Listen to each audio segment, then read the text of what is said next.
Goeiedag. Jeremia 8 vers 22 praat van 'n besonderse boom, die balsemboom. Is daar nie balsem in Gilead nie? Is daar nie 'n dokter nie? Waarom het my volk nie gesond geword nie? Vra die Here. Die balsemboom, in Engels mastic tree, is nie juis 'n baie indrukwekkende boom nie. Dis 'n klein soort gomboom met smal blare en klein blommetjies wat in die warm woestynstreke voorkom. Dis in Gilead aangeplant. Gedurende die somer skei die boom in soet, welriekende hars uit. Uit hierdie hars is 'n olie gepers wat genesende eienskappe bevat het en wat reg oor die wêreld bekend was. Die proses om die olie uit te pers was 'n groot geheim en die olie is onder streng bewaking na die store van die heersers geneem. Toe argeoloë opgrawings in Gilead gedoen het, het hulle 'n toring gevind waar die olie na alle waarskynlikheid gedistilleer is. Die toring was so deeglik versterk dat een van die argeoloë opgemerk het, hierdie plek is so sterk soos Fort Knox, die plek waar al Amerika se goudreserwes bewaar word.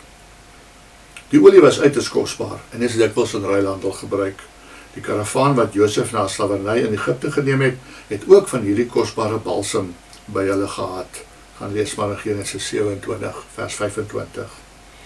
Die balsem wat uiteindelik van hierdie boom se hars gemaak is, het uitstekende genesingswaarde. Dit word gebruik vir maag- en darmswere, vir asemhalingsprobleme, spierpyne en bakterieële en swaminfeksies. Dit word ook gebruik om bloedsirkulasie te verbeter. Sommige mense sit dit direk op die vel aan, versnye en as insekafweerder.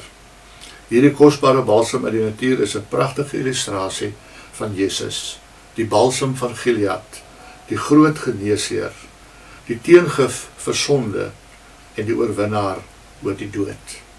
Toe Jesus gesterf het, het Satan geglo hy het die oorwinning behaal, maar in werklikheid het die dood sy angel verloor. God het Jesus met groot mag opgewek.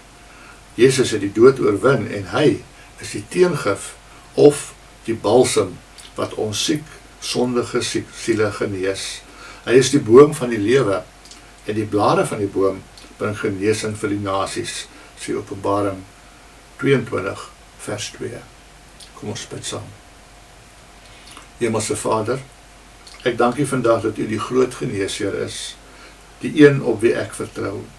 Ek dank U vir die helende bloed van Christus, waardeur ek die ewige lewe ontvang het en gereinig is van alle ongeregtigheid.